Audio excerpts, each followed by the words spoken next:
Everyone, welcome. My name is Abject Pestridge. Welcome to another P3D video, or rather welcome to another Windows 10 video. I've seen a lot of people having trouble lately with Windows 10, especially with the update system. And in this video, I'm basically going to show you how you can get rid of the Windows update system for good, if you want to. I myself just allow my Windows to update every, say, 4 or 5 months. I don't allow it to update just whenever it wants to, because these updates will be coming in thick and fast nearly every day. One day you'll turn your PC on, especially for flight simulation, everything's running smooth, everything's beautiful. The next day, everything's running like a bag of potatoes, and you're like, why is my sim just suddenly bit the dust? And it's most likely down to a Windows update that has changed or altered certain things. So I'm basically going to show you how you can stop it. Now, I understand if you've got a Windows Pro, this is going to be easier for you because it actually allows you to disable the service and it won't re-enable. If you have Windows Home, it's kind of a little bit more tricky, and there's a couple more steps you're going to need to do. But for like the most part, you used to be able to, I'll quickly show you, you used to be able to bring up your task manager, go into services, find the Windows update that's running, and literally just stop the service. And then that would used to be enough for it to not start again until you actually went in and clicked start, and then it would start running again. And then eventually you had to go into the services, and you actually had to find the actual service, and then you actually had to disable it yourself and then stop it from running, and then it would be okay to run. Lately I've been finding that I've literally had to go into the recovery action and make sure they all say take no action, you know, and then it would stop running. But every now and again, Windows will start this back up again, and there's like nothing you can really do. It'll, you know, it will you'll turn on your PC one day and it will be running, and you'll be like, oh, every day I've got to go in here and disable this, and it's like just too much of a pain, right? So there's a couple of things you can do. Now, I've created a bat file for myself. There's two ways that I stop Windows from updating. I created a bat file here, which basically is just the code to prevent Windows from running. It's just a bat file that prevents Windows from the Windows service anyway from starting. And I'll show you exactly how it works. Let's make sure it's running first though. So we'll stick that back into manual mode, click apply, start the service.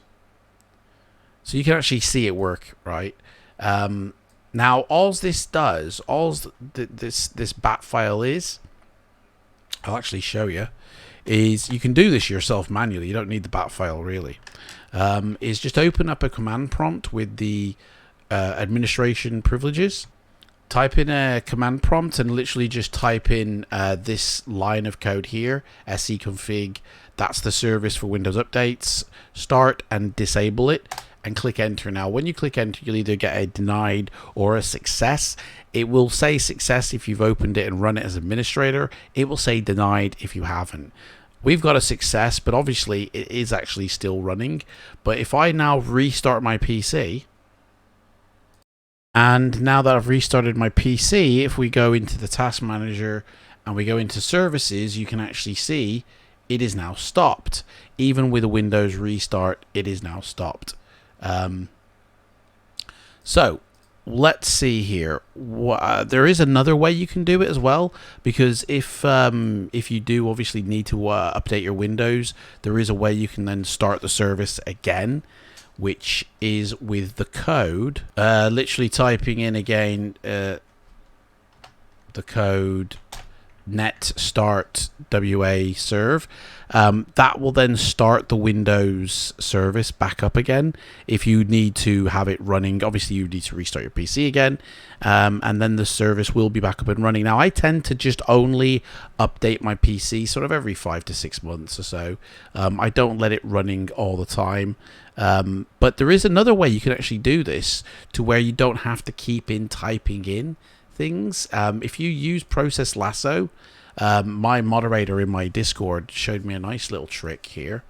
By going into the control system, going to disallowed processes, you can actually say which service it is and add it as a disallowed process. So if it does try and run, it then just stops running.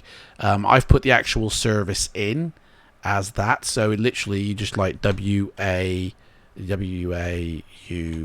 serve.exe and then add that in. And then if it does try and run, it won't run. It will stop. Now I do believe the actual service name for the process is wauclt.exe. That will then prevent it. Now again, this is a way that I don't use a lot. I'm quite new to this, but the way that I've done it is I have added as a task schedule. So if I go into my task scheduler. The way that I've always done it is add it as a task. So I wrote a bat file basically that prevents it from running. So I have this Windows update off running whenever I log on. It will then run the command to disable Windows Update. So even if Windows itself tries to reinstate it, it will cut it off and disable it. And it's the best for me. It's the best way to ensure that the service does not start and it does not run, because at the end of the day, nobody wants their PC suddenly changing on them. Now, some people might say, well, Windows updates are crucial, essential, and that you shouldn't actually prevent it because it protects your PC. And that is true. That is correct. Windows updates does protect your PC, but it also can alter the way your PC works, the way the operating system works, and it can break it, actually. Like the latest update, Microsoft has stated that the cumulative update is actually breaking and bricking people's operating systems to the point where they have to reinstall everything. I've done that twice in the last 4 months, where I've had to reinstall my operating system because of a Windows update. This is why I prevent Windows updating. I've spoken to a Microsoft engineer about this, and they said that it's absolutely safe to only run Windows updates 4 times a year, sort of 3 to 4 times a year. It's totally safe to do that as a periodical thing. Just making sure that when you do finally run your update after so many months of not running it, that it does run through successfully. I tend to do it when there's a major update change. These small little fixes, I just tend to skip them. If my Windows is working correctly and my flight sim is working correctly, man, if it ain't broken, I ain't gonna fix it. I ain't going to allow Windows to try and break itself. So that's exactly why I do it. If you need any more clarification on anything I've shown here, rewatch the video, ask me anything in the comments, but that's how I basically get through all of my Windows updates. I only run it 3 to 4 months. I either kill it as a command or I use my bat file, which basically it's an automated thing. So hopefully, guys, if you utilize this and your sim and your PC are a bit more protected from Windows, from Microsoft breaking it, it's totally safe to do this, and this is what I do. Anyway, thank you so much for watching this video, guys. I really appreciate the subscriptions that you give me. I appreciate the likes and all the comments, and happy simming, guys. And I hope this video has been of use to you. Take care. Bye bye.